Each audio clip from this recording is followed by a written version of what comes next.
누가복음 23장 13절에서 25절 말씀 교독하시겠습니다. 빌라도가 대제사장들과 관리들과 백성을 불러 모으고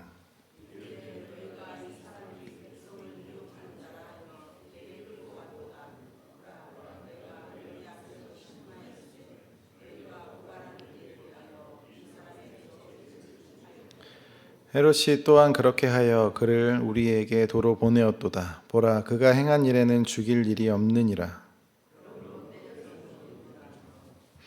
우리가 일제히 소리질러 이르되 이 사람을 없이 하고 바라바를 우리에게 놓아주소서 하니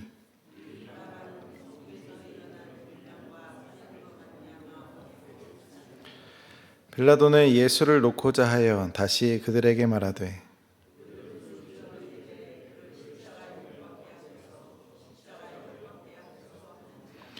빌라도가 세 번째 말하되 이 사람이 무슨 악한 일을 하였느냐? 나는 그에게서 죽일 죄를 찾지 못하였나니 때려서 놓으리라 하니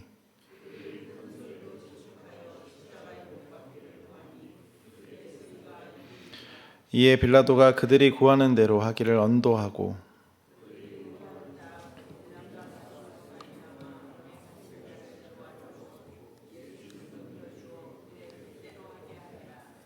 아멘. 누가복음 9장에서 예수님께서 제자들에게 무리가 나를 누구라 하느냐 이렇게 질문하십니다.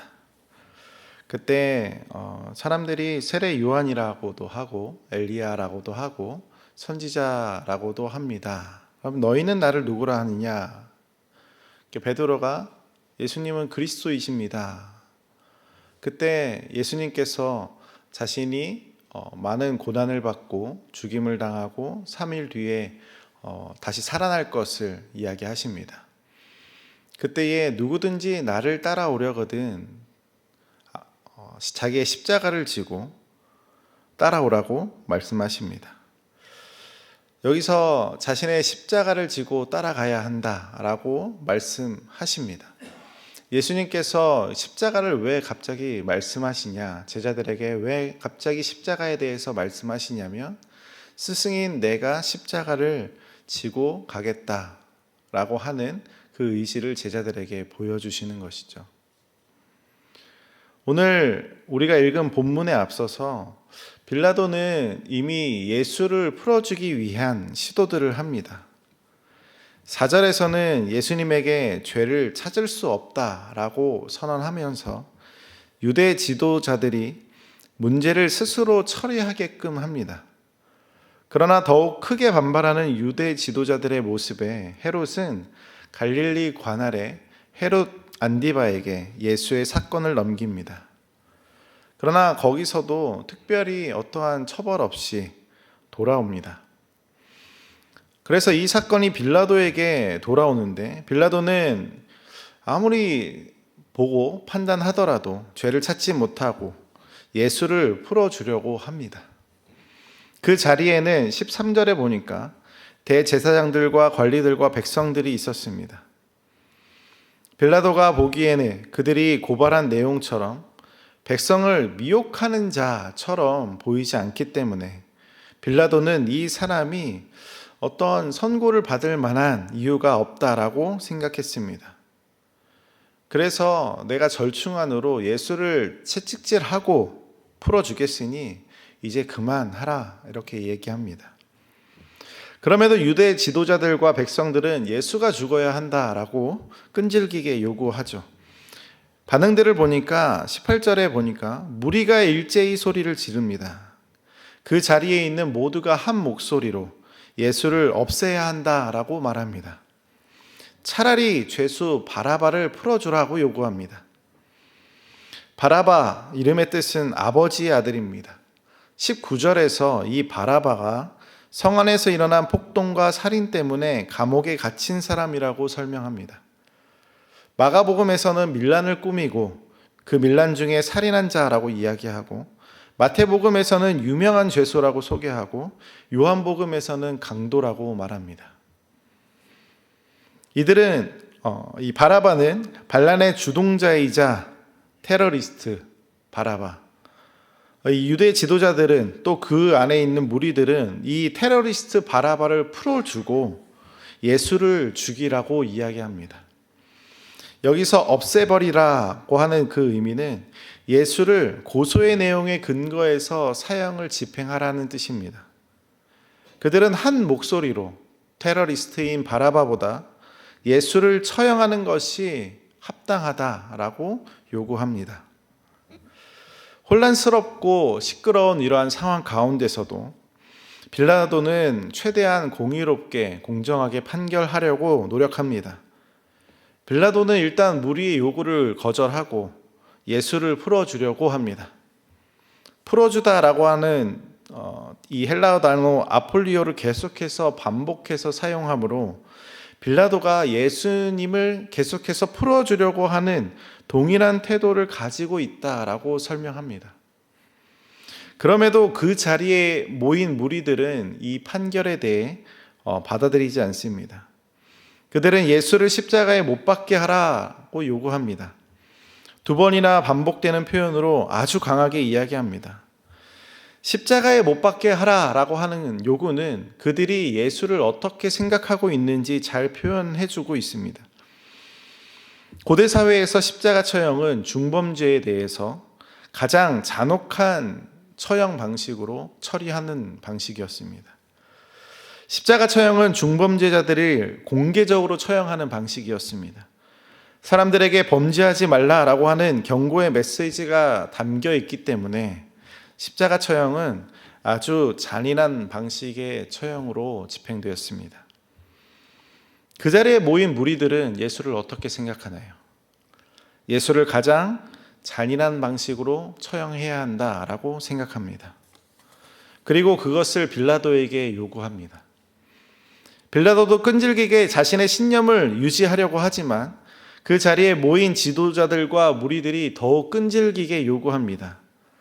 빌라도가 3번이나 무죄 판결한 것을 그들은 더욱 큰 소리로 재촉하면서 말합니다. 무조건 십자가 처형만이 답입니다. 그리고 성경의 표현으로는 그들의 소리가 이겼다. 그들의 소리가 이김으로 빌라도는 그들이 구하는 대로, 그들이 원하는 대로 판결을 내립니다. 어찌 보면 여기서 빌라도가 피해자처럼 느껴지기도 하죠. 무리들의 요구를 들어준 것밖에 잘못한 게 없어 보입니다. 그런데 지금 누가가 강조하고 있는 점은 뭐냐면 그 자리에 있는 유대 지도자와 무리들이 다 같이 하나가 되어서 한 마음, 한 뜻으로 그리고 한 목소리로 예수를 십자가 처형을 강력하게 원했다라고 하는 것을 보여줍니다. 빌라도는 예수의 무고함과 상관없이 민심을 진정시키게 하기 위해서 책임자로서 해야 할 역할을 제대로 하지 못하죠. 공의와 정의가 없는 판결을 내립니다.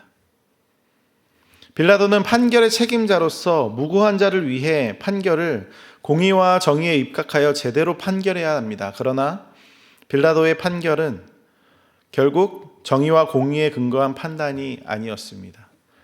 빌라도는 현재 유대 명절에 많은 사람들이 모인 이 예루살렘에서 폭동이 일어날 수 있는 상황을 고려해서 차라리 예수 한 사람을 죽이는 것이 더 낫다라고 판단합니다. 과정이 어찌됐든 결과적으로 빌라도는 그들이 요구한 대로 예수를 넘깁니다. 25절에 보니까 그들이 요구한 자, 곧 밀란과 살인으로 말미암아 옥에 갇힌 자를 놓아주었고 예수는 넘겨주어 그들의 뜻대로 하게 했다라고 말합니다. 바라바를 놓아주었다라고 이야기하지 않고 앞서서 표현했던 그대로를 사용하죠. 그 바라바의 죄목은 명확합니다. 밀란과 살인으로 말미암아 옥에 갇혔죠. 그러나 그는 어떻게 됩니까? 자유롭게 됩니다. 반대로 죄 없는 예수는 죄인들 사이에 들어갑니다. 아이러니한 것은 자유롭게 된 바라바는 바로 유대 지도자들이 예수에게 뒤집어 씌운 제목들을 범한 사람입니다. 유대 지도자들은 백성들을 미혹하게 한다라고 하는 죄목으로 예수를 넘겼죠. 근데 실제로 그 죄를 범한 사람은 이 바라바였습니다. 오히려 지금 이 법정 현장에서 무고한 예수님은 바라바 대신에 바라바의 죄목으로 값을 치르고 계십니다. 예수님께서 어떻게 죄인들을 자유롭게 하시는가? 바로 이 현장에서 예수님은 그 사건의 본보기를 보여주시죠. 죄인의 죄목을 예수님이 전부 뒤집어 쓴 상태로 그분은 그분의 목숨을 내어주는 형태로 죄인을 자유롭게 하십니다. 죄인인 바라바는 예수로 인해 자유로운 자가 되죠. 분명 법적으로 예수님은 죄를 찾을 수 없는 무고한 자였으나 결국 그분이 십자가를 지게 된 이유는 그분의 죄 때문이 아닌 바로 죄인의 죄 때문입니다. 예수는 죄인을 자유롭게 하는 방법으로 자기 자신이 그 죄를 뒤집어 쓰는 방법으로 하신다라고 하는 것을 그분의 삶의 모습으로 나타내고 계십니다. 예수님이 십자가를 지시는데 분명히 유대인 무리의 책임이 가장 큰 원인이 됩니다. 그러나 그것을 결정하고 판결하는 최종적인 빌라도도 그 책임을 면할 수 없죠. 빌라도는 판결의 책임자의 위치에 있습니다. 빌라도는 예수에게 죄가 없다라고 확신했습니다. 그렇기에 계속해서 예수를 풀어주려고 노력했습니다.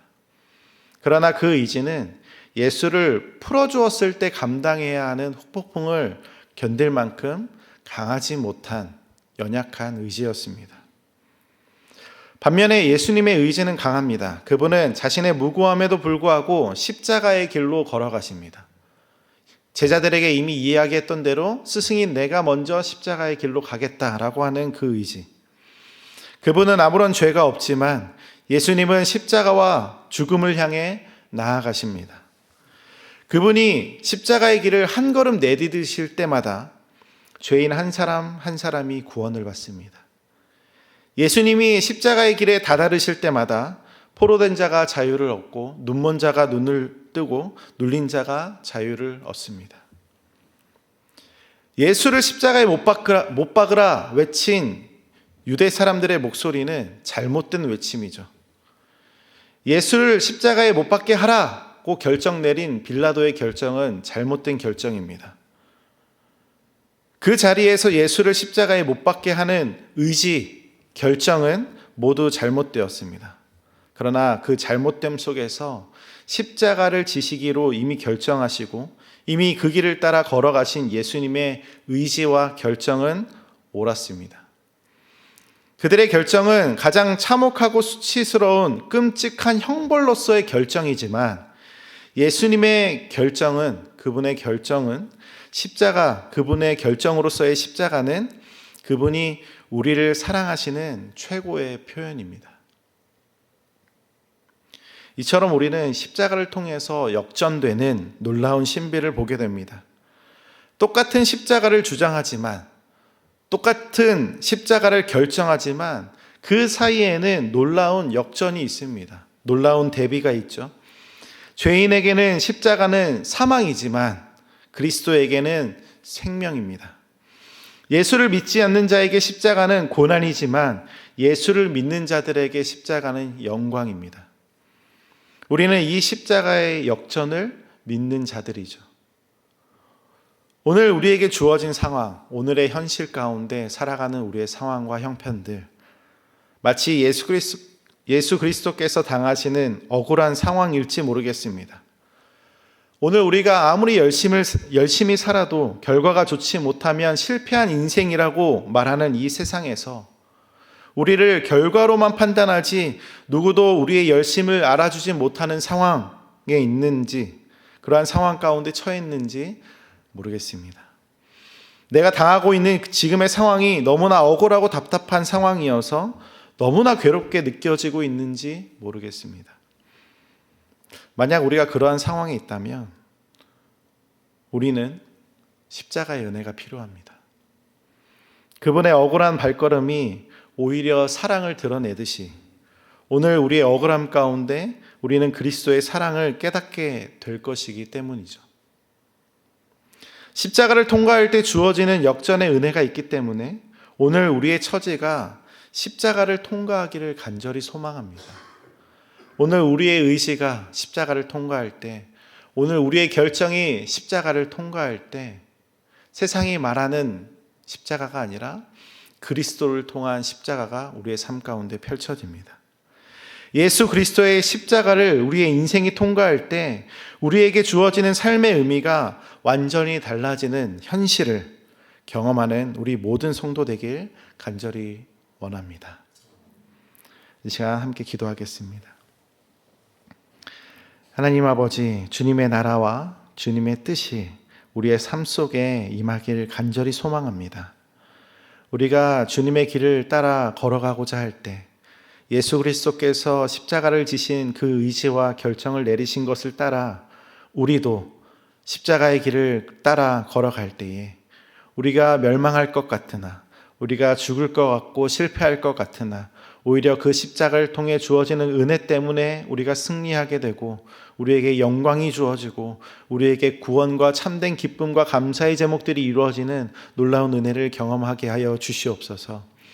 예수 그리스도께서 십자가를 지시기로 결정하셨을 때 그 모든 결정은 옳았고 그 십자가를 지게 하라, 못 박으라 라고 했던 그 외침과 결정들은 모두 다 실패로 돌아갔습니다. 주님, 지금 이 시간 우리가 주님의 십자가를 따라 걸어가는 자들 되길 원합니다. 실패하는 결정이 아닌, 실패하는 외침이 아닌 오직 십자가를 따라 걸어갈 때 우리에게 주어지는 영광과 감사와 기쁨이 주어지는 놀라운 승리의 결정과 의지를 갖게 하여 주시옵소서. 이 시간 주님의 놀라운 그 은혜가 임하는 시간 되길 간절히 소망하며 이 시간 살아계신 예수 그리스도의 이름으로 간절히 소망하며 기도드립니다. 아멘.